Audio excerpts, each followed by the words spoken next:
Olá, pessoal, sejam bem-vindos a mais um episódio de Primordial, podcast pela infância em seu pleno potencial. E hoje a gente vai falar de um assunto sensível, urgente aqui no Brasil, e vai ser o primeiro episódio em que eu vou trazer um convidado. E o meu convidado é extremamente especial, está com a gente há muito tempo, há mais de 10 anos. Já vou apresentar aqui para vocês o Altair, todo mundo já conhece, porque antes eu vou fazer aqui uma contextualização, como a gente sempre vai fazer em todos os episódios, contextualizar cientificamente, deixar os artigos ali na descrição para vocês na íntegra e então começar a nossa conversa com o entrevistado. A gente já tem 2 episódios anteriores que não tem convidado e agora a gente vai ter episódios também com convidados em entrevista. Então sejam bem-vindos quem está chegando. Hoje a gente vai falar de bets. Assunto complicadíssimo, polêmico, sensível, e eu trouxe uma pessoa que se considera um abolicionista e vocês vão entender por quê. Como é que estão as coisas aqui então? Então eu fiz uma pesquisa aí super atual sobre a situação das bets no Brasil e a gente tem hoje 27 milhões de brasileiros como apostadores ativos, o que corresponde a 13% da população total do nosso país e principalmente homens estão presentes aí entre esses apostadores. 68% são homens. 36% de quem aposta aqui no Brasil tem o hábito de fazer isso toda semana. E olha só, 1 a cada 4 apostadores, na nossa realidade atual, aposta todos os dias. Então é um número muito expressivo. A Copa do Mundo, pessoal, serviu como um gatilho para o agravamento da situação. A gente está gravando esse episódio logo após a eliminação do Brasil da Copa do Mundo. Isso acabou de acontecer, a gente está em julho de 26. Então a coisa está fervendo de apostas, de apostadores. A gente teve um aumento nessa época da Copa de 13% da população brasileira para 36% durante a Copa do Mundo. Para quem acha que marketing não funciona, publicidade não funciona, está aí a resposta.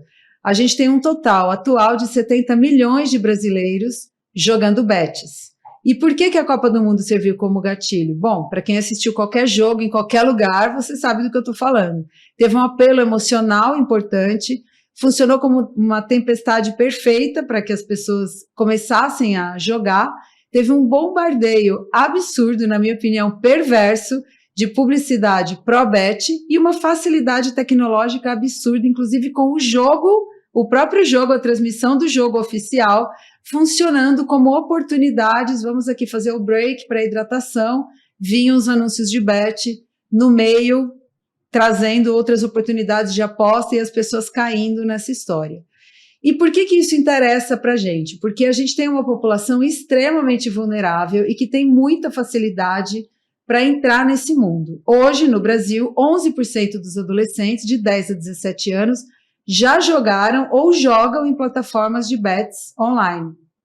E para eles é muito fácil driblar o sistema de recomendação de idade, que a gente sabe que não funciona, que eles têm muita familiaridade. E qual que é o nosso problema maior? A chance de um adolescente ter um comportamento problemático com o jogo é muito grande, eles têm o cérebro em formação. Então, tem estudos dizendo que 55% dos adolescentes que têm contato com bet já começa com risco de comportamento problemático de cara. Na primeira vez que joga, ele já tem esse risco, já começa a ter esses sinais de comportamento de risco em jogo. 38% dos adolescentes vai jogar por curiosidade, 28% por influência, que eu não gosto de usar esse nome, eu acho que é manipulação mesmo. Influência é um nome muito eufemístico, não sei se essa palavra existe, mas é muito mais grave a história. E 25% vai por dinheiro. Então, a gente está levando os nossos adolescentes para essa vida. E o custo para o Brasil? Para a saúde do Brasil, a gente tem um custo de bet de 38,8 bilhões de reais, sendo que quase 31 bilhões são usados, esse custo, por impactos diretos na saúde mental da população. 17 bilhões são custos relativos a mortes adicionais por suicídio, 10,4 bilhões decorrentes de perda de qualidade de vida e 3 bilhões em gastos diretos com depressão decorrentes do jogo. Isso, a gente tem várias referências aqui, lembrando, todas estarão na íntegra na descrição do nosso artigo. Os atendimentos de saúde mental no SUS, devido à dependência de jogo online, cresceram quase 140% nos últimos 5 anos. Então, foi um aumento expressivo e importante que está movimentando todos os sistemas de saúde que têm muita preocupação, não só o Ministério da Saúde, mas também o da Fazenda, porque a gente tem problemas de saída de dinheiro do país, a gente vai ver isso aqui com o Altair, e a gente teve 6 mil atendimentos presenciais diretos a pessoas que relataram problemas graves com vício em apostas virtuais. E para finalizar essa introdução, a gente tem hoje uma plataforma no GovBR de autoexclusão do governo federal. Então, o que é isso? A pessoa bloqueia o próprio CPF voluntariamente para as plataformas de bet. Se ela cadastra o CPF dela lá, ela se auto-exclui das bets. É como se fosse uma proteção. Eu não estou conseguindo me controlar, então eu mesmo vou me excluir. É uma coisa de proteção da pessoa. A gente teve, no início do ano, até maio, 574 mil pessoas já tinham se cadastrado nessa plataforma de autoexclusão, e de maio de 2026 até agora, que foi a época da Copa, julho de 26, esse número aumentou para 925 mil cadastros. 40% dessas pessoas disseram que perderam completamente o controle de suas vidas financeiras e, por isso, fizeram esse cadastro na plataforma de autoexclusão. Para falar sobre esse assunto com muita categoria e muita raiva, muita revolta, eu trouxe o Altair de Souza, nosso convidado que Obrigado. Não poderia ter sido outra pessoa. O Altair está com a gente há 10 anos com o Instituto Primordial, né, Altair? Adorei seu preâmbulo, fantástico. Que eu aprendi com você, com certeza. Aprendi muito, o nosso podcast é muito inspirado no Naruhodô Podcast, que o Altair e o Ken Fujioka fazem há 10 anos, eles têm mais de 400 episódios. É um lugar de ciência extremamente séria, é para poucos, eu falo, é muito bom. Eu já me baseei várias aulas minhas em episódios do Naruhodô, já tive a honra de participar, de ser entrevistada. Sim. O Altair é psicólogo, estatístico, graduando em antropologia na USP atualmente. Ele tem vários pós-doutorados, ele é docente na Unifesp e criador aí do conteúdo maravilhoso Naruhodô, e vocês têm também um canal no YouTube que é o Cientística, não é? Porque tem uma disciplina da Unifesp, que é a Estatística Aplicada à Psicobiologia, que é mais velha do que eu, tem mais de 45 anos a disciplina. Que legal. É a disciplina de pós-graduação mais antiga da Unifesp. Então tem gente de todas as áreas, do direito, da antropologia, da sociologia, porque eu dou pesquisa quali também. Então deixou de ser só estatística, virou a pesquisa quali quantitativa. E aí hoje em dia, se você puder resumir todos esses nomes e tal, eu virei um metodólogo. É alguém que trabalha com métodos de pesquisa para quaisquer áreas. Eu dou muita consultoria, por exemplo, e por que comecei a mexer com bet? Né? Porque, na verdade, a bet foi a legislação para bet no Brasil surgiu em 2018. Tá? Esse problema que a gente tem hoje, a gente só não teve em 2020 por causa da pandemia. A pandemia deu uma atrasada na implementação disso. Né? Mas era para ter a partir de 2018, começou lá, toda a legislação estava pronta. Você tem a ideia da bet já existia em outros países, então é um tipo de rapinagem. Vale a pena explicar, já tem muito dado sobre bet mesmo, a gente produziu muito. O primeiro relatório de epidemiológico sobre bet foi produzido pela Ambima, que é a Associação dos Mercados de Capitais, seria a Associação dos Bancos, junto com a CVM, né, da Comissão de Valores Monetários, tem a Ambima, que serve para regular os bancos. E aí eles emitem vários relatórios, tem um relatório anual que chama Raio-X do Investidor Brasileiro. Que eles pegam uma amostra representativa do Brasil, feita pelo Datafolha, pega pessoas na rua, assim, você tem carteira de poupança, você tem renda fixa e tal. E aí eu comecei com eles fiz um projeto com eles já há alguns anos, de colocar perguntas sobre bet. Né? Porque em 2023, saiu em 25, eles fizeram um vídeo, muito legal, aliás, que está no YouTube, que chama O que fazer com seu din-din. Eles pegaram um ônibus e percorreram o Brasil inteiro de ônibus entrevistando pessoas. E aí, os dados foram coletados em 22, 23, né? Já tinha gente viciada em bet. E aparece no programa. E eles já mostravam que isso era para a pessoa, era um tipo de investimento. Né? Bet não era tão explícita, mas tinha aquele negócio da Blaze. Sabe? Não sei se você viu na mesma época, devastou a internet, assim. Insider, que era comprar camiseta, e Blaze. Os dois, eles não são conectados, tá? Os CEOs são diferentes e tal, mas chegou na mesma época. Então, todos os programas de internet aparecia Insider e aparecia Blaze também. Blaze é um tipo de cassino, sabe? Cassino online. Isso já começou a dar muito problema. Muito problema. As pessoas já começavam a ver como investimento. Eu tenho que estudar. Mesmo a balela do day trade. Não sei se você sabe o que é day trade. Nem ideia. É aquelas pessoas que começam a estudar, entre aspas, o mercado financeiro. Sim, e estuda os modelos, porque na verdade a pessoa não sabe nem matemática do ensino médio direito, já quer entender modelo de autorregressivo, né? De média móvel, esse tipo de coisa. O que acontece? O day trade basicamente são sites que apresentam lá o valor das ações subindo e descendo, e aí você faz meio que uma bet, uma aposta que vai subir ou descer num certo período de tempo. No fundo você gamifica a coisa. Né? Só que o que acontece? Muitos daqueles gráficos não são verdadeiros, não são baseados no dado real, são baseados numa bet interna. E mesmo aqueles que são baseados em dados verdadeiros, que pegam os dados das bolsas de valores e colocam, né, a chance de você ganhar é muito baixa. Porque se a chance fosse maior do que o acaso, já tinha gente vendendo a granel. Os caras com doutorado em econometria já estavam bilionário, sabe? Não faz nenhum sentido. Claramente é uma bet. Então você já tinha essas proto-bets antes, né? Que seriam esses esquemas de cassino, que é disfarçado, e o day trade, né? E as pessoas veem isso como investimento. Não, eu vou estudar, eu vou aprender, né? É a mesma bobagem de, eu vou empreender alguma coisa revolucionária, esquemas de pirâmide. Lembra da Telex Free? Lembra do boi gordo? Nossa, isso denuncia a idade. Não interessa, na época do Collor, né? Porque as pessoas que são mais novas agora acham que Collor, os astecas e o Tiranossauro Rex é a mesma coisa, né? Mas enfim. É tipo isso. O único que tá vivo ainda é o Collor.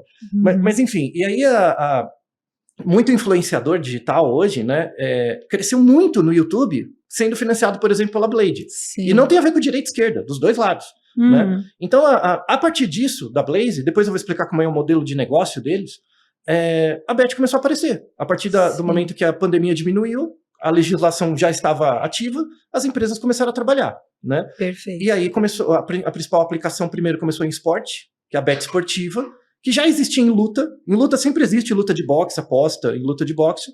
E aí eles só expandiram para tudo. Até para o ímpar. Absolutamente tudo.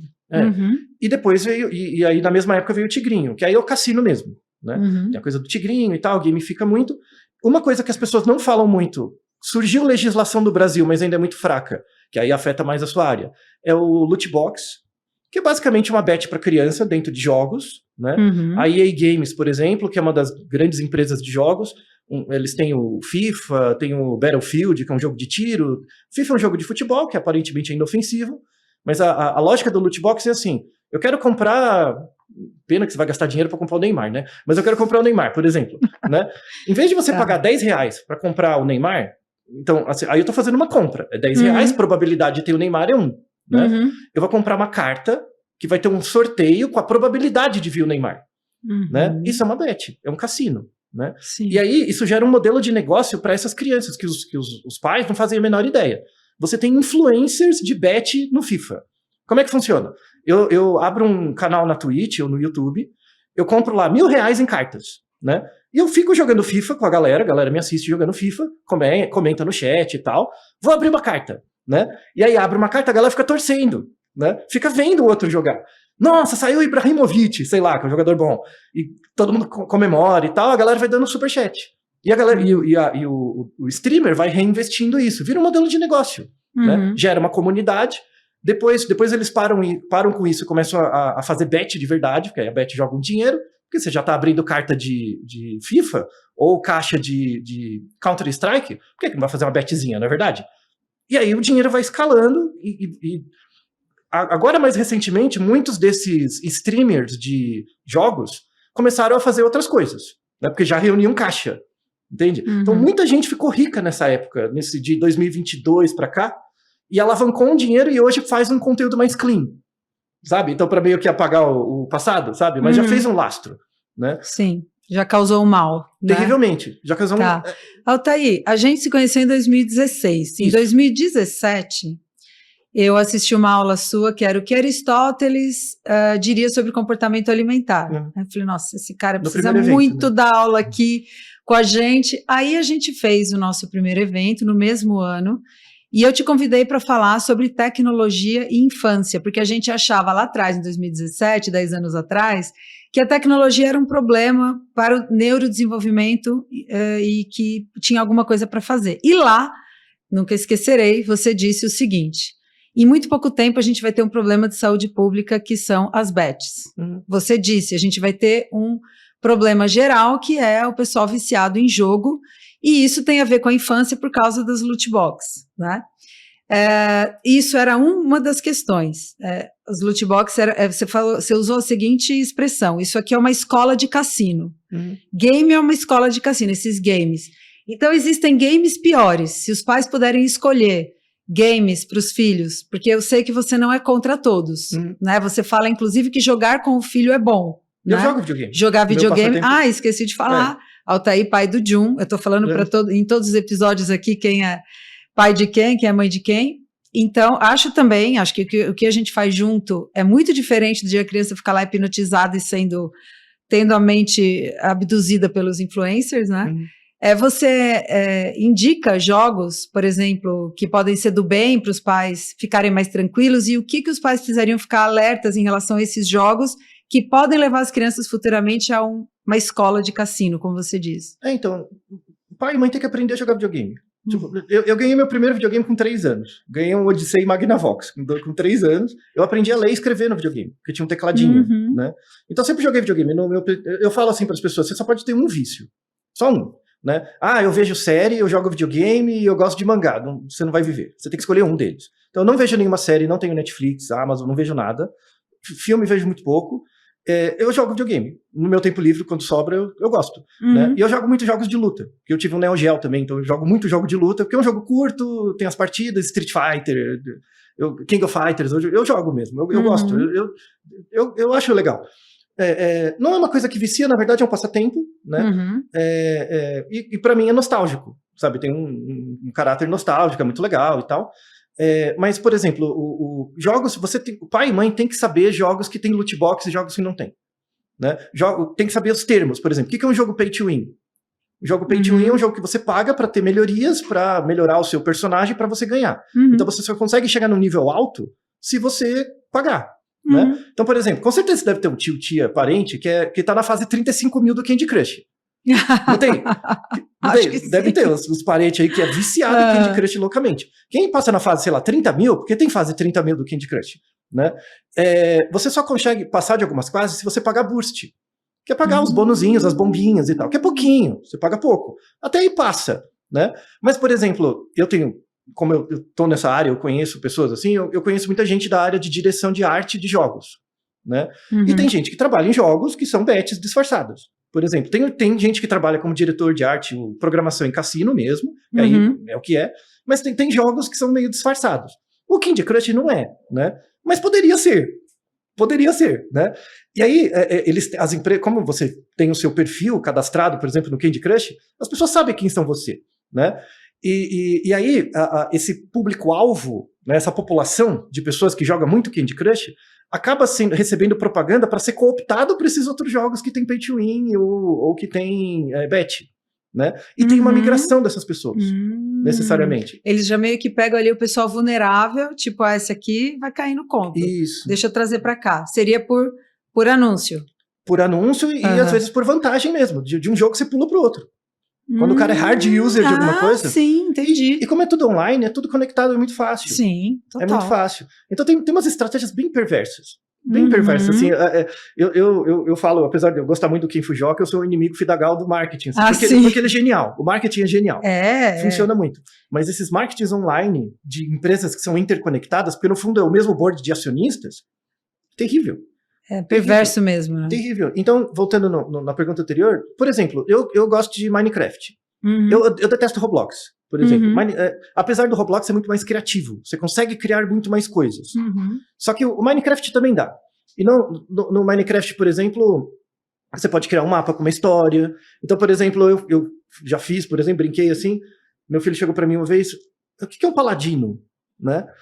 Aí eu falei, tem a ver com as cruzadas. Falei, então vou explicar as cruzadas. A gente fez uma quest no Minecraft, as cruzadas, lá os mouros, como é que fez a invasão da Península Ibérica. A gente tava aqui no Marrocos, pegou o barquinho, chegou lá, expulsou a rainha Isabel de Castela e tal. Aí, não, a Isabel de Castela veio antes, veio depois. A Isabel de Castela, 200 anos depois, veio invadindo de volta. E aí você contou toda a história dos paladinos e tal. E é legal, sabe? Você faz uma quest de 1, 2 horas, legal, né? O problema é ter pai e mãe com paciência pra isso. Ah, sim.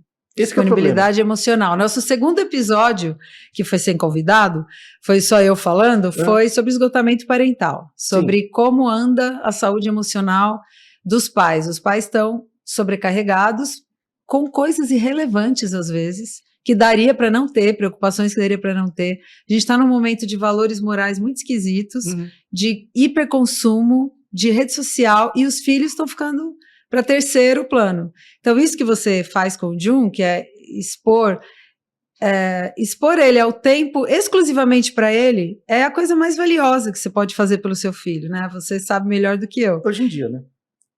Com certeza, com certeza. O que você falou, voltando aqui na pergunta anterior, você falou loot box e pay to win. Tem mais algum termo que os pais precisam conhecer dentro dos jogos que os filhos estão tendo contato que podem ser riscos? Esses dois são os principais. São os principais. Sabendo esses dois, se o jogo tem loot box, perguntar pro moleque mesmo, pra criança, pra menina. Tem pay to win? Tem loot box? Sim. Né? Isso já é um bom filtro. E dá pra eles reconhecerem isso. Dá, é tranquilo. Mesmo a criança descrevendo como já daria pra saber, né? Se você não consegue comprar o bem, mas nem o acesso a ele, mas a probabilidade de tê-lo, aí já configura loot box. Tá.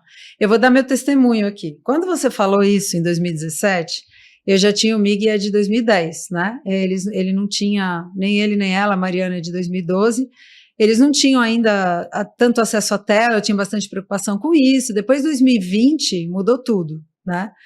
Só que eu tinha essa informação que você tinha me dado, do loot box, do pay to win, de gastar dinheiro online. Então eu já tinha todas as informações que eu tinha mesmo de bagagem de ultraprocessado, de propaganda, eu odiava propaganda voltada para criança, eu já tinha feito toda essa psicoeducação.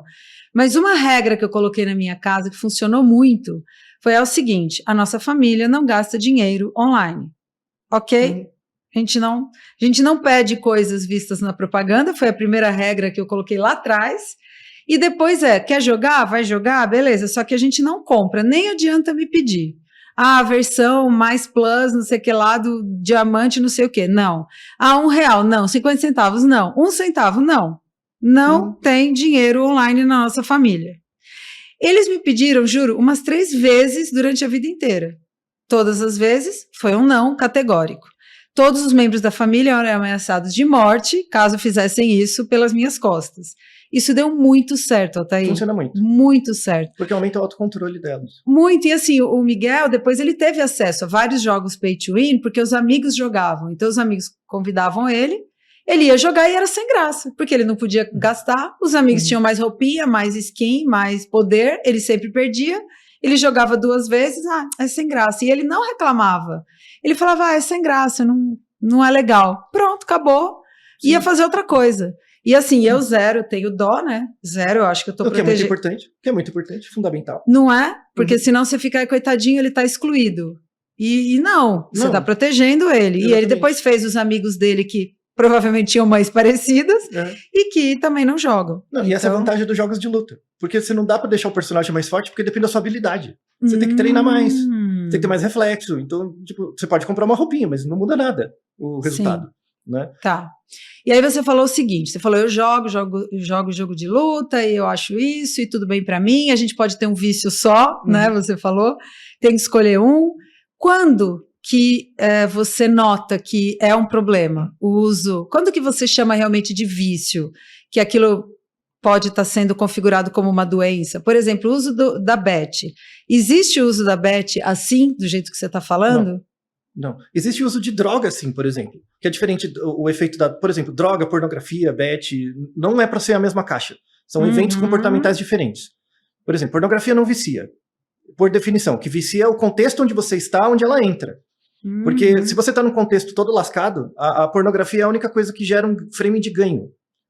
Então, tô todo desgraçado, tô sozinho, não tenho dinheiro, não tenho nada. A pornografia é um frame de ganho para eu me prendo naquilo. E aí, quando eu começo a mudar o meu contexto, né, eu falo, agora deixei de ver a pornografia. Por quê? Porque você está tendo ganho das outras coisas. Então você culpabiliza uma coisa que, na verdade, era o que não tem a ver. Você confunde causa e consequência. Né? Vício em droga, aí a droga é um efeito direto no cérebro. Né? Então, só que também é regulado pelo contexto. Então, por exemplo, se você pegar todas as pessoas que usam cocaína no Brasil, tá na casa de milhões, não é à toa que tem um mercado para isso, que é trilionário quase, né? Não são todas elas que viciam. Por quê? Porque tem uma relação disso com o contexto também, né? É bom não usar? Óbvio que é, né? Porque você pode, dependendo da sua constituição, aí tem a ver com uma causa material de como você nasceu, até aqui na Unifesp a gente tem muito trabalho com vício em álcool. E tem marcador genético para vício em álcool. Então, por exemplo, eu sei que eu tenho marcador para vício em álcool, para ficar alcoólatra. Não vou beber tanto. Simples. Se você já tem esse autocontrole, você percebe, né? E a boa parte das pessoas não sabe que tem esses marcadores para vício em substâncias, né? E não adianta fazer um screening populacional. Não vale a pena, né? É você controlar o contexto. Tipo, por que você está usando? Qual que é o sentido? Né? O jogo é a mesma coisa, né? O jogo de videogame. Por que você está jogando tanto? Né? O que você está deixando de fazer para jogar? Ou você joga tanto para deixar de fazer o quê? Essa é a pergunta que você tem que fazer nos dois sentidos, né? Então, às vezes eu estou com um contexto social, familiar muito desfavorecido, onde eu projeto o meu framing de ganho no jogo. E o jogo já tem esse loot box, que também que aí eu acho a coisa mais perversa assim da psicologia, porque a galera, várias pessoas me falaram, mas não tinha estudos para mostrar o malefício da bet. Bobagem, tem há décadas estudos sobre isso. Pelo amor de Deus. Não, e aí tem um estudo da Clássico, que ganhou o Nobel em 2002, não aplicado em bet principalmente, mas vale para qualquer tipo de decisão, que é da teoria dos prospectos, você conhece? Não. É uma coisa da psicologia. Um estatístico e um psicólogo, né, que é o Kahneman e o Tversky, ganharam o prêmio Nobel em 2002, mostrando assim, que quando você toma decisões, primeira coisa você tem que entender o contexto. Se é um contexto de ganho ou contexto de perda. Né? Nosso cérebro reage psicofisicamente diferente quando você está num frame de ganho ou num frame de perda. Aí você tem que imaginar, fazer um gráfico cartesiano na sua cabeça, tá? X e Y. Quando você está num frame de ganho, se você não ganha, não tem nada, e eu te dou R$100, você tem uma reação de felicidade, de satisfação. Né? Só que quando você já tem R$1.000 e eu te dou mais 100, o ganho não é tão grande. Então é uma curva logarítmica, assim. Né? Quanto mais você tem, menos importante para você é cada ganho. É por isso que quando você tem muito dinheiro, o que importa é o poder. Que é uma coisa muito mais de efeito no ambiente do que o ganho em si. Né? Vira outra matriz. O problema tudo bem no ganho, o problema é a perda. Se você não tem nada e eu tiro de você R$100, você sente muito. Né? Só que se você já perdeu 1.000 e eu te tiro mais 100, a perda não é tão grande. E aí é por isso que você tá lá todo lascado da vida, eu apareço com crédito consignado, você pega. Né? E é por isso que tem que evitar propaganda de crédito consignado na TV, porque o Brasil é uma das populações mais desiguais que a gente tem. Né? E uma outra coisa que eles descobriram é que na equação do ganho, né, você não tem nenhuma constante. Lembra da matemática da escola? Y igual a x mais b. Você não começa, hein? Você passou em medicina, você foi bem em matemática. Eu fiz a minha parte, passei no vestibular. Então, você lembra, y igual a x mais b. Né? O b é a constante da equação. O que é o b? É o valor de y quando x é zero. Né? Da onde sai. Quando o B é zero, quer dizer que a reta sai dos pontos 0, 0. Né? Eles descobriram isso para o frame de ganho. Para o frame de perda, não. Tem uma constante ali, que é 2,25. Isso é muito importante, essa constante. Que um monte de economista fala de aversão à perda e não explica o gráfico. Né? O que acontece? Se eu tiro de você R$1, eu tirei de você... Se você ganha R$1, subjetivamente você ganhou R$1. É paridade, é 0, 0, tá? Agora, se eu tiro de você R$1, na sua cabeça você perdeu 2,25. E isso você dá um peso 2,25 vezes maior para a perda do que o ganho. Tá? O que acontece quando você está na bet? Se você ganhou lá R$1, R$10, beleza, ganhei R$10. Agora, se você perdeu 10, na sua cabeça você perdeu 22,50. E você vai querer amortizar. Se você for querer amortizar, você só vai parar quando ganhar 22,50, o que pela equação da distribuição de probabilidade da bet é impossível. E aí você vai passar cada vez mais tempo tentando amortizar a perda. E quanto mais você perde, menos relevante é cada perda. Tipo, você caiu no vórtex de ficar perdido, lascado. Percebe que não é uma coisa sociológica, é uma coisa matemática, psicofísica, que dá para ensinar no ensino médio. Você pode chegar para o moleque e equação linear, equação logarítmica, equação exponencial. Você explica o efeito da bet no moleque. Sabe? Então assim... há décadas já tem evidência de que isso não funciona, gera dano social, sabe? Claramente o povo é hipócrita, né? O corpo da pesquisa técnica do Brasil, do Ministério da Saúde, claramente sabe isso, que é uma coisa básica, né? Claramente veio de cima para baixo, né? E aí vale a pena explicar o modelo de negócio das bets, né? Todas, sem exceção, todas. Futebol, tigrinho, tudo. Tá? Menos de loot box porque é ligado aos games, né? Porque o que acontece no game? No jogo você tem o CEO e você tem o board de acionistas, né? Então você consegue fazer a engenharia reversa e chegar de onde está entrando o dinheiro. Se você começar a pegar Blaze, Tigrinho, essas coisas, quem é o representante comercial no Brasil? Você não tem. Tem um escritório, deve ter 2, 3 pessoas, mas nada, né? Como a tecnologia disso você pode implementar em qualquer país, várias dessas bets têm laboratórios ou escritórios onde eu tinha visto na Índia, Paquistão e Indonésia, né? E aí eles criam a tecnologia ali que vale para todos os outros lugares, né? Empresas de jogos reais, você tem sedes no Brasil. Por exemplo, tem jogos mobile grandes, assim, mundialmente conhecidos, que tem sede no Brasil mesmo, e tem todo o corpo está no Brasil. Corpo técnico, artístico, está tudo no Brasil. E são jogos ok, né? Alguns até têm loot box, tá? Mas essa bet mesmo, o corpo técnico é em algum lugar, em algum país, e de onde vem o dinheiro? Porque pensa comigo, ó, eu vou lançar uma bet, né? Eu tenho que ter um lastro de dinheiro grande, porque as pessoas têm que começar a ganhar no começo, um pouco. Então eu tenho que ter um caixa. Isso reforça, ela continua jogando. Eu tenho que ter um caixa, né? Você consegue abrir uma bet? Tecnicamente você consegue, só que você não tem lastro para startar a bet, porque você vai ganhar no médio e longo prazo, né? E aí, uma coisa importante para o pessoal entender como é que funciona o nosso sistema financeiro, assim, de uma forma bem simplista, tá? Nosso sistema financeiro tem mercado de capitais, né? Bolsa de valores, que é uma entidade que as pessoas em geral não entendem, né? Porque o que acontece no mercado de capitais, na bolsa de valores? Mercado especulativo mesmo, tá? Imagina que você tem uma empresa que vale R$100. A sua empresa de verdade, seu consultório vale R$100. E você quer abrir o seu consultório na bolsa. Então o que você vai fazer? Você vai criar títulos do seu consultório, cada título vale R$1. Então você vai ter 100 títulos, porque cada um vale R$1, sua empresa vale 100, tá? Aí você abre o capital da sua empresa na bolsa de valores, você coloca lá, minha empresa da Denise, eu tenho 100 notas, cada nota vale R$1, tá? As pessoas podem comprar, beleza.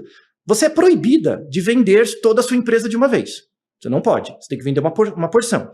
Então você vai vender lá 30% do seu capital, você vai abrir na bolsa de valores, tá? 30 papéis. Aí o que você tem que fazer? Se você conseguir me convencer, por alguma razão, aí você pode me persuadir do jeito que você quiser. Se você conseguir me convencer a comprar um papel só, uma ação da sua empresa a R$2, sendo que ela vale 1, se eu comprar R$2, automaticamente sua empresa vale 200. É uma bolha. Sim. É uma bolha. Então, todas as empresas de tecnologia têm essa bolha. Os papéis são super valorizados. Para você ter uma ideia, a NVIDIA, que é a maior empresa de chips do mundo, o valor de mercado dela é equivalente ao PIB da Alemanha.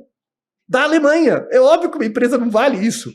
É pura especulação. E aí o que acontece? Essas empresas muito especulativas, elas geram uma bolha, né? E esse dinheiro não existe de verdade. Mas eles têm que começar a existir. Porque se essa bolha estoura, essas empresas entram em insolvência e geram pressão no mercado para entrar mais dinheiro, né? Aí você tem empresas de capital de base, que é, por exemplo, a agricultura, mineração, que aí vem do minério, né? Uma empresa que produz mesas, ela tem uma materialidade, ela tem diferente de empresa que produz tecnologia, né? Então, vai começar a gerar pressão nessas empresas de carro, de coisas reais. E aí o mercado vai quebrar. Se as ações dessas empresas começarem a cair, o mercado cai. Então, o que eles têm que fazer? Eles têm que manter essa bolha ativa, é a parte do capitalismo. Então, o que eles fazem? Eles pegam dinheiro de outras fontes, né, e injetam no mercado financeiro. Então, boa parte de dinheiro de bet é lavagem de dinheiro, seja por corrupção, droga, que eles reinvestem no mercado financeiro. Então, muitas empresas, eu nem falo empresas de tecnologia, mas muitas empresas do mercado de capitais hoje, elas são financiadas por dinheiro que vem de lavado, né, por meios ilícitos. Então, por exemplo, eu tenho uma biqueira de cocaína. Eu quero botar no mercado de capitais minha biqueira. Não vou botar minha biqueira, não vou deixar. Então, o que eu vou fazer? Vou abrir uma empresa, fantasma, né? Vou criar uma bet dessa empresa. Essa bet já tem o lastro, porque eu já tenho o dinheiro da droga, né? E a partir do momento que você joga na minha bet, eu lavo o dinheiro. Então, por exemplo, a cada R$100 que são gastos na bet, volta a 80. 20 você ganhou e 80 volta para mim. Tá ótimo, lavei. E aí o dinheiro cresce exponencialmente. Quanto mais viciada você está, menos ganho eu posso te dar. Então o meu lucro vai sempre aumentando. Percebeu o problema? Aí eu vou pegar o gancho do que você falou para um vídeo que eu vi essa semana do pós-Copa, tá? Para o Brasil, que a gente ainda não tem a final, né? Era um jogador, o pessoal falando de um jogador que foi como chama? Convocado para a seleção e logo depois ele fez a propaganda de uma bet. E aí o pessoal, não, mas é só não seguir ele não tá fazendo nada de errado, tá tudo bem, você só não segue, é só você não jogar.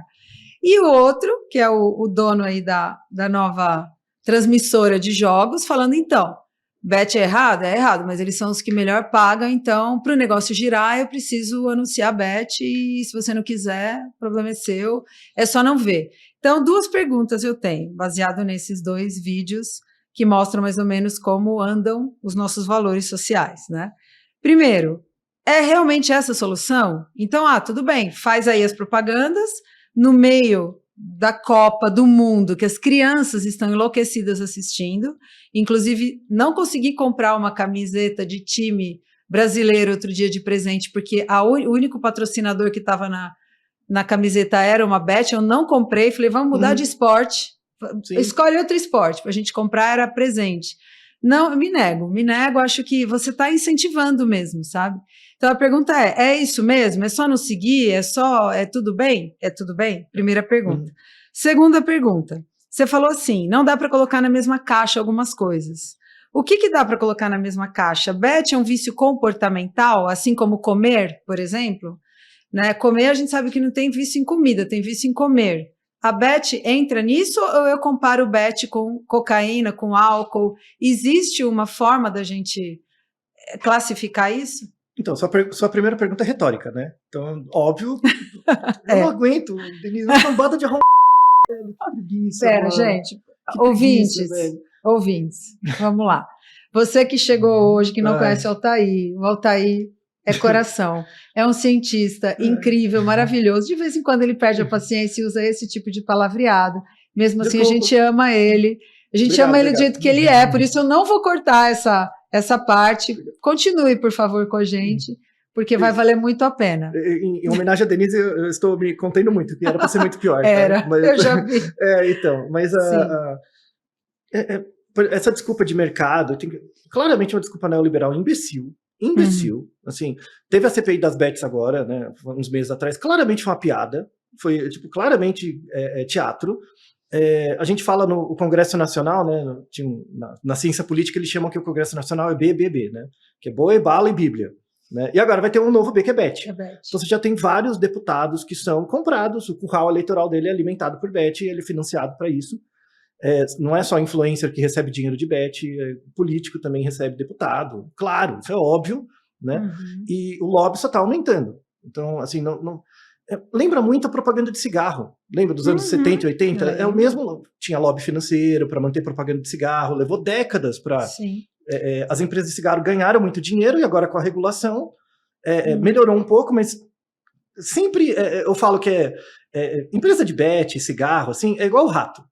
O rato sempre vai achar um buraco para entrar. Ele sempre fica tentando, coloca ele numa caixinha, ele sempre fica tentando caçar um lugar para passar, sabe? E rato, você sabe, né, que por baixo da porta ele parece que ele estica, parece um elástico, assim, né?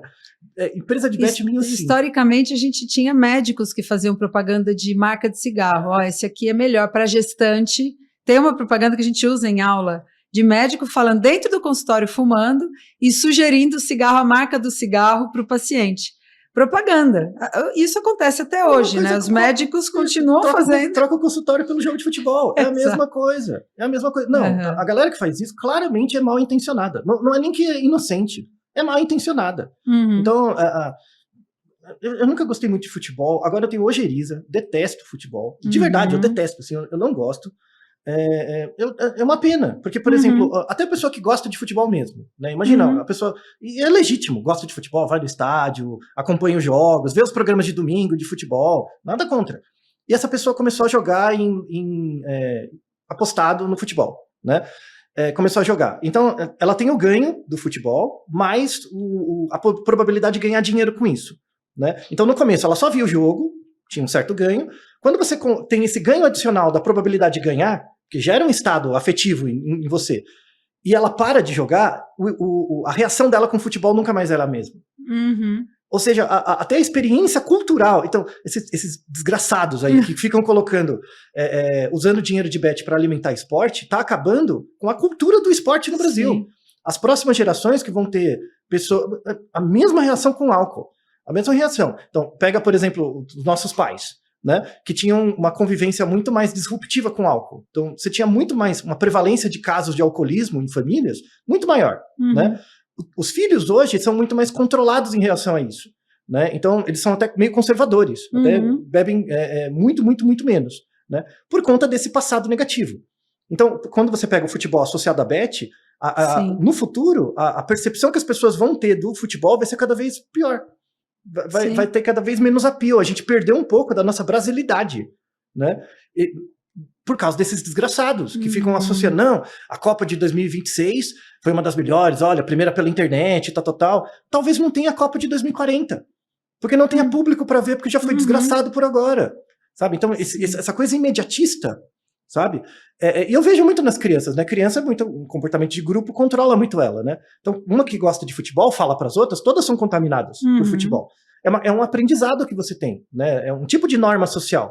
Uma das formas de aprender a ser brasileiro é aprender a ter alguma empatia por futebol. Ou, por exemplo, na língua, né? Você parou para pensar que boa parte das nossas expressões tem futebol, né?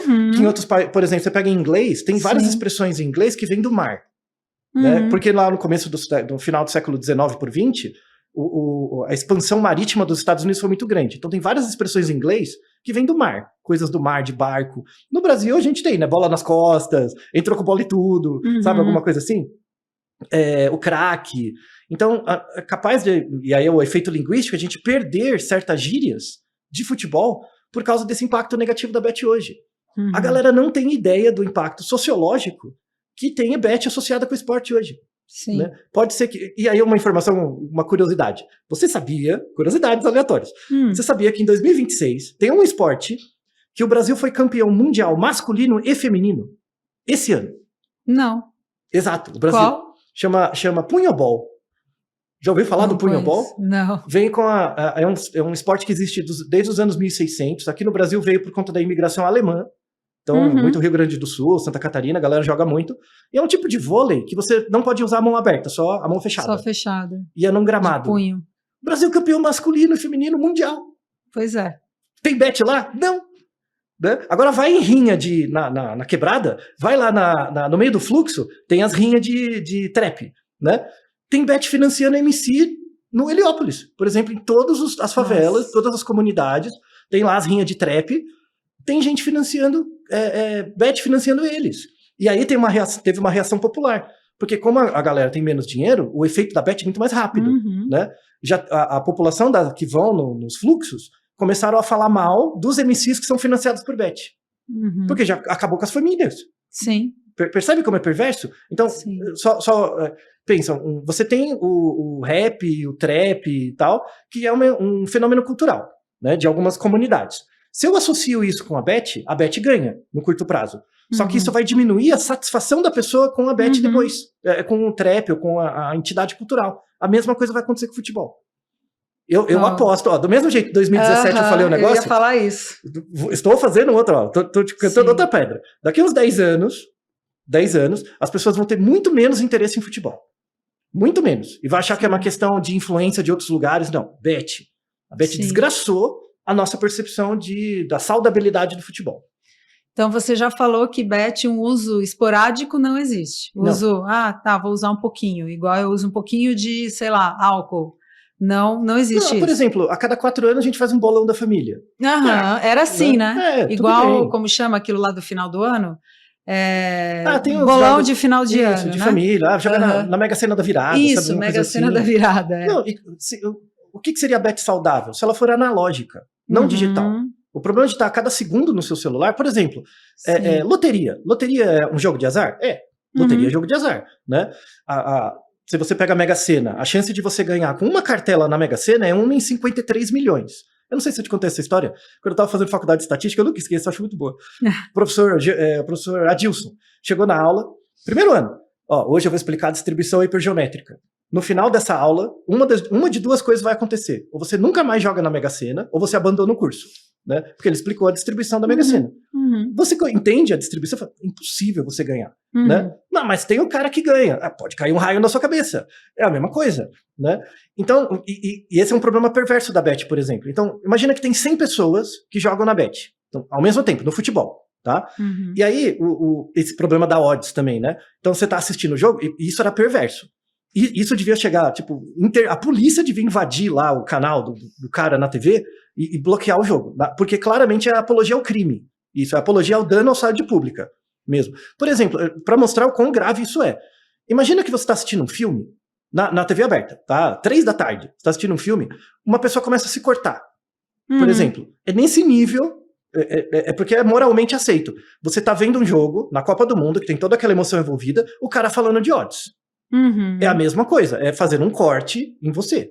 É a mesma coisa. Ou cheirando um pino do seu lado, sabe? Pega aí também, dá um pega, sabe? É a mesma coisa. Então, voltando no ponto anterior, assim, a grande mensagem não existe, do mesmo jeito que as diretrizes mostram que não existe consumo saudável de álcool, não existe, né? Não existe consumo saudável de bet, não faz nenhum sentido, mas não quer dizer, porque a bet no fundo é um jogo, e o jogo tem um propósito evolutivo, né? O jogo analógico. Então, por exemplo, pensa um jogo de pega-pega. Né? Você consegue viciar em pega-pega?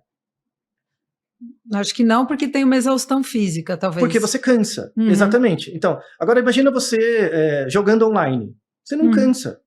A sua tolerância é muito maior porque a tolerância física é muito maior. Né? Então, toda bet é um jogo. E nesse sentido do jogo, tem um lado lúdico, né? Que é explorado, nesse caso. Mas o que seria, entre aspas, uma bet saudável? Transformar em algo analógico, que você usa o seu corpo em ação no ambiente. Então a bet da família lá, o bolão da família, o bingo, tudo bem, sabe? A loteria mesmo, vou jogar a Mega Sena uma vez por mês. Porque o que acontece? A Mega Sena sai 2 vezes por semana. No máximo você vai jogar 8 vezes por mês. Passa. Sabe? E é por isso que você vai ter lá a sua tia, que há 47 anos joga a sua data de nascimento dela e do gato, sabe? E se não conhece, não sabe que as distribuições são independentes, se você jogar a mesma sequência não aumenta a chance, porque zera toda vez, né? Conhecimento do ensino médio ajuda tanto. Mas enfim, isso não acaba com as divisas da senhorinha, sabe? A bet sim, porque ela é disponível a cada segundo, né? E hoje você tem apostas de tudo. Até para o ímpar, né, que a principal empresa é a Polymarket. Eu não sei se você ouviu falar. A Polymarket é um conglomerado grande de acionistas que, no fundo, é tudo criminoso querendo lavar dinheiro. Volta na questão lá do mercado financeiro que eu falei. Tem uma empresa que chama Kalsi. Já ouviu falar? K-A-L-S-I. Eles tentaram entrar no Brasil várias vezes. Lembra de uma lore que surgiu aqui uns 6 meses atrás? De uma menina, uma menina jovem que fez Harvard, que era de Minas, que ficou bilionária, a bilionária mais jovem. Você já ouviu falar disso? Eu lembro de uma propaganda, a Betina, que falava... Não, isso, tem nada a ver com a Betina. Não, isso era de era uma menina que apareceu uns 6 meses, apareceu em todos os jornais, assim, que era uma menina que fez graduação em Harvard, abriu uma empresa e se tornou a bilionária brasileira mais jovem, né? Viralizou bastante, muita gente deve ter ouvido falar disso. Claramente é picaretagem. Por quê? Porque essa menina abriu essa Kalsi, que é uma bet, com dinheiro externo, né? Só que era uma bet que não baseada em jogos, baseada em qualquer coisa. Então, por exemplo, eu acho que o presidente americano vai fazer um pronunciamento de menos de 30 minutos. A galera começou a apostar, né? E aí teve um caso clássico, assim, de uma... Não foi do presidente americano, mas foi de uma secretária que estava fazendo lá um pronunciamento, falando algumas coisas, e fizeram uma bet pela Kalsi, que a entrevista dela ia durar menos de 25 minutos, assim. Deu 24h50, ela sumiu. Cortou. A galera não percebe que isso pode ser completamente manipulado. Completamente manipulado.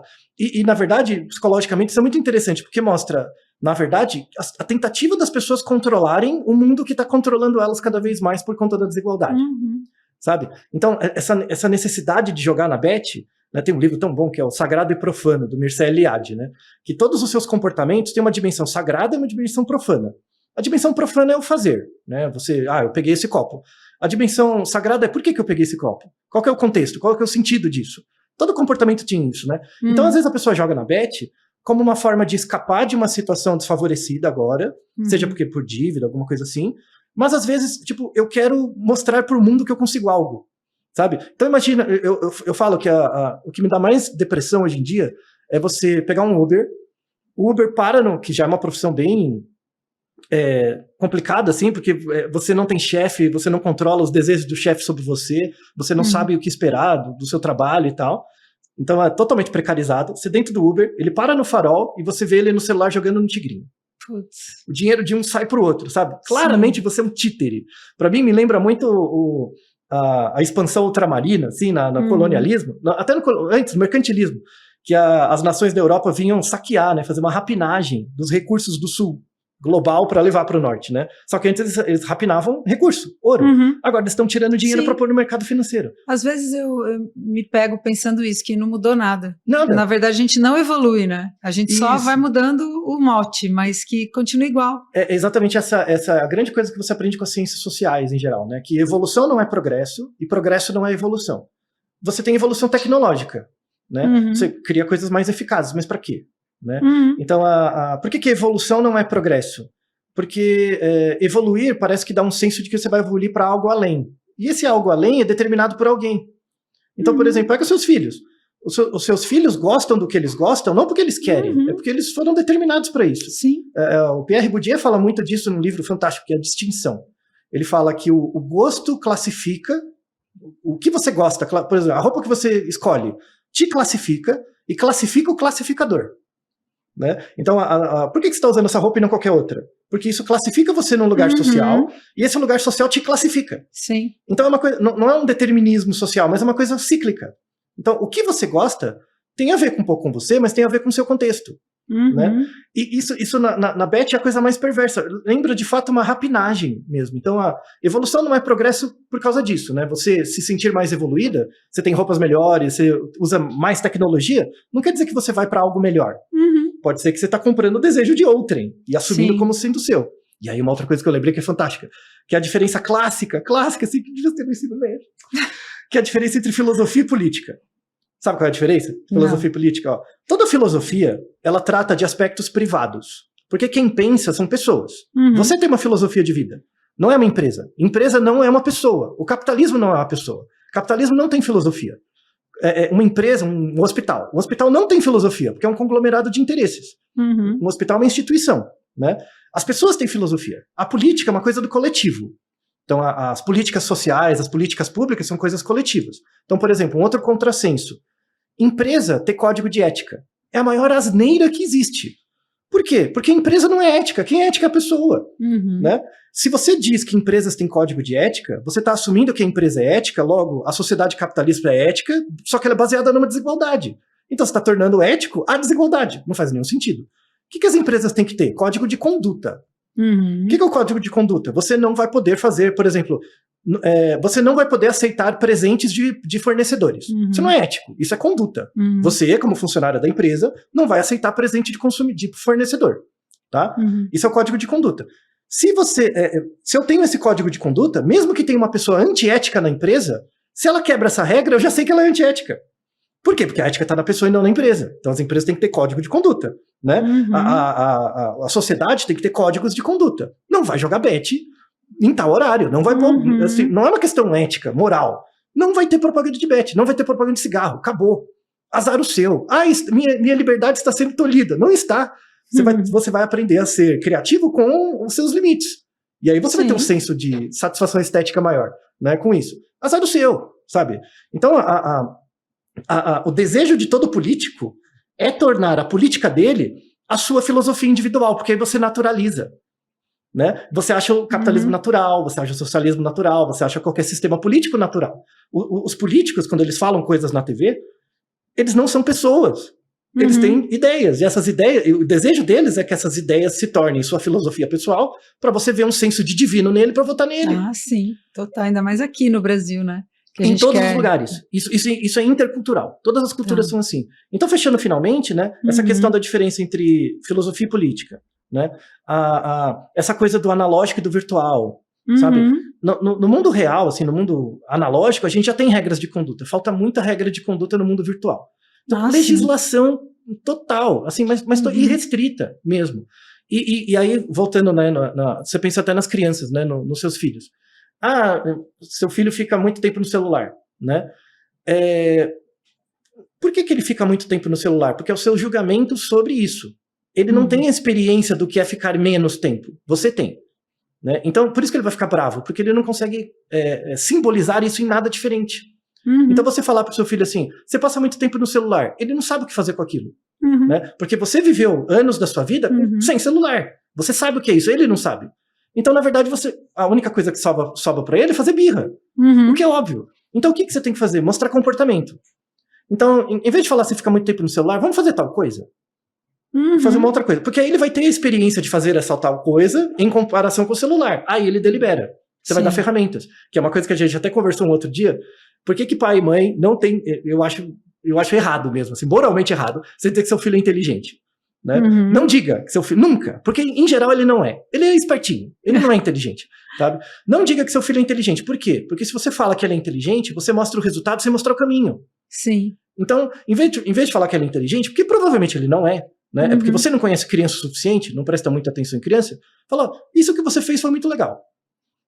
Elogiar o comportamento, né? Ele vai chegar na conclusão por conta própria. E aí ele consegue controlar e prever o comportamento dele a partir disso. Perfeito. Bom, a gente poderia ficar aqui horas, dias falando. Obrigado, eu que agradeço. Mas eu quero fazer... Não, calma. Quero fazer uma última pergunta. Se estivermos ouvintes aqui que estão, neste momento, entendendo que estão com problemas, além da plataforma de autoexclusão, que a gente concluiu que é uma ferramenta. Fantástico. Existe tratamento para isso? As pessoas saem disso? Porque, ouvindo você falar, eu fiquei pensando o seguinte, droga mata, né? Cocaína, infarto. Álcool, cirrose, sei lá, demência, né? Tem uma alteração orgânica. Comer demais também pode levar a alterações metabólicas, né? Compulsão alimentar, enfim. Agora, Beth, a gente não tem uma substância fazendo mal, prejudicando o organismo, mas a gente sabe que mata muito, né? A gente viu aí os dados de suicídio, de depressão. Então, eles morrem por outras vias, né? As pessoas morrem ou vão morrendo aos poucos ou se colocam em situações de risco para conseguir dinheiro. Enquanto eu fiz a pesquisa, eu estava vendo isso, dos malefícios paralelos aí, né, decorrentes do vício em Bet. Existe tratamento para isso? As pessoas saem disso? Saem.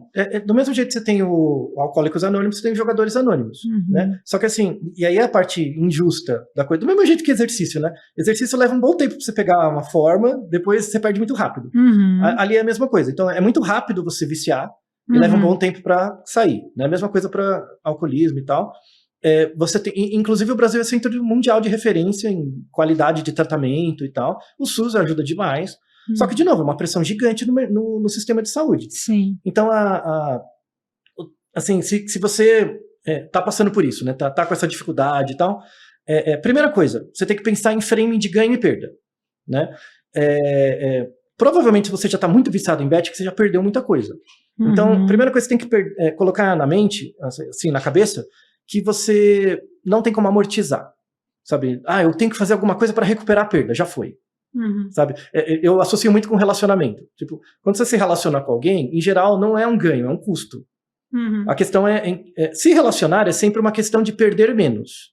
Em que situações você perde menos? Se você acha que você está sempre ganhando, o outro que está sempre perdendo. Então, tá uma relação disfuncional, né?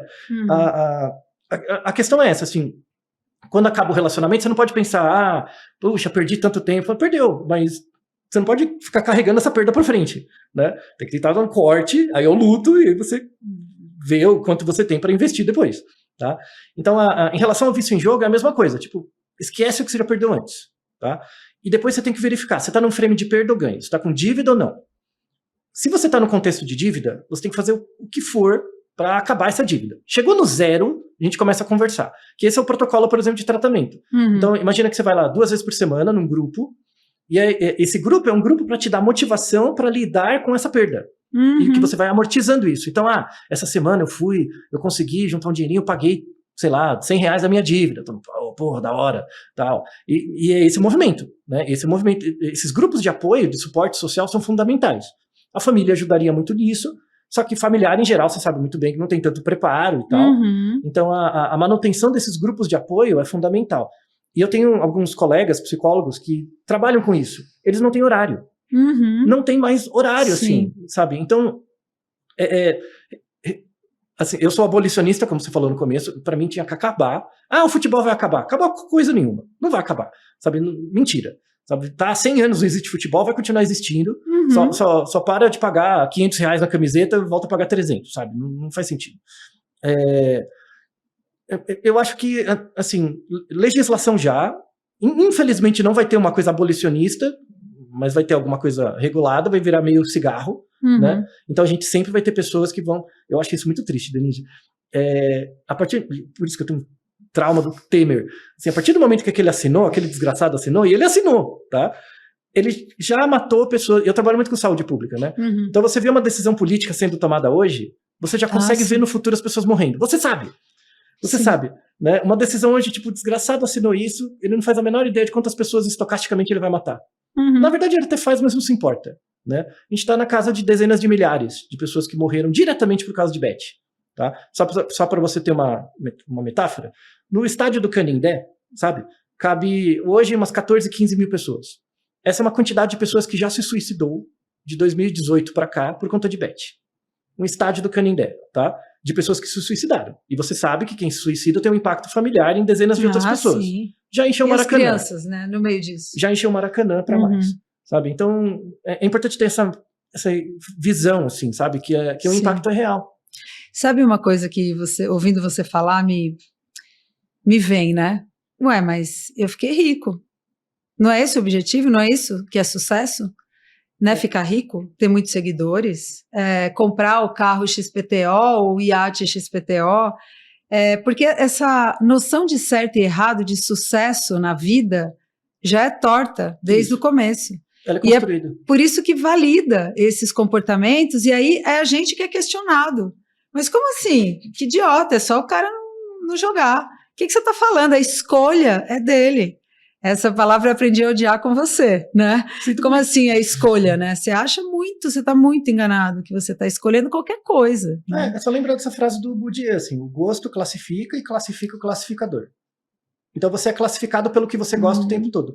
E até faço uma confissão leve, assim, por exemplo, eu tinha um tipo de pessoa que eu gostava muito mais estrito, sei lá, 20 anos atrás.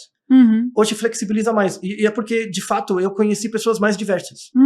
Então, eu não lembro de quem falou isso, mas assim, quanto mais diversidade você conhece, menos feio o mundo parece pra você, porque você tem contato com mais coisas diferentes. E esse é o problema dessas pessoas que acreditam, não, o negócio é ter uma casa em formato de cubo, com porta de 7 metros de altura, em Alphaville, sabe? Porque ali as pessoas são homogêneas, né? E como todo mundo é homogêneo, você vai começar a gostar cada vez mais das mesmas coisas. Isso aconteceu num período histórico recente, mais ou menos 1927 até 1935, que foi... E aí o Adorno descreve isso muito bem no livro Educação após Auschwitz. O livro chama Educação e Emancipação, capítulo Educação após Auschwitz, que ele fala o surgimento do pensamento nazista. O pensamento eugenista, depois nazista, surgiu exatamente nisso, numa situação de desigualdade econômica muito grande. A Alemanha perdeu a Primeira Guerra, estava lá, o rublo não valia nada, né? Você tinha uma população muito homogênea, e tinha, assim, não tinha contato, mas via uma outra população muito rica, que tinha os comércios, que tinha... Essa população que eu quero mais, eu quero desejar mais, né? E eu não sou igual a ele. Então eu quero... a gente até fala, né, que existem culturas que vivem, assim, existem pensamentos sobre culturas, que vivem a partir da falta, né? Você é negro porque é a falta de ser branco que gera o negro, sabe? É uma falta que você tem. Claramente é um pensamento racista, né? Aí você melhora esse pensamento um pouco, deixa de ser falta e vira ausência, né? Eu não tenho isso. Não é que você não tem, é que eu não tenho tal coisa, sabe? Que é o que a gente tem hoje. Hoje a gente tem muito pensamento de ausência. Então, eu não sou feliz porque eu não tenho o que você tem. Então eu prefiro tirar de você para os dois ficarem com menos do que... parabéns, né? E toca. E segue a vida. A ideia é você chegar num conceito de percepção das culturas pela diferença. Então, nossa, você pensa de um jeito diferente do meu, né? Tipo, você é mulher. que você pensa desse jeito, né? Então, não tem certo e errado, não tem bom e ruim, é diferente. E quanto mais você entra em contato com essas diferenças, mais você percebe que o seu mundo grande, dentro de você, é muito maior que fora. E você se abrir a esse não saber é a melhor coisa. Não é uma bet, ganho com probabilidade 1. Você vai longe, né, Altair? É difícil acompanhar a sua... Gente, olha... Fica as referências dos livros, tá? Vale sem palavras, então, eu vou pedir para você me mandar os artigos que você achar interessantes para eu colocar depois na nossa descrição. Se você tiver nomes de livro, a gente coloca. Mas assim, por isso, pessoal, desculpa o tempo. Que o Altair foi o primeiro convidado do nosso podcast. O nível é altíssimo. Ele com certeza vai voltar em todas as temporadas. Quero te agradecer, Altair, mais uma vez, por tudo, pela generosidade de tudo que você faz. Porque seu conhecimento está aí, você não segura para você, né? Tem o podcast, tem o canal, tem isso que você está fazendo aqui, tem as suas disciplinas. Muito obrigada, que você continue, que você tenha muita força para continuar, porque a infância precisa de você também, o futuro. Sim. Pessoal, até o próximo episódio, curtam bastante, divulguem, ajuda a gente para o nosso podcast continuar existindo. Um beijo, até o próximo episódio. Obrigado.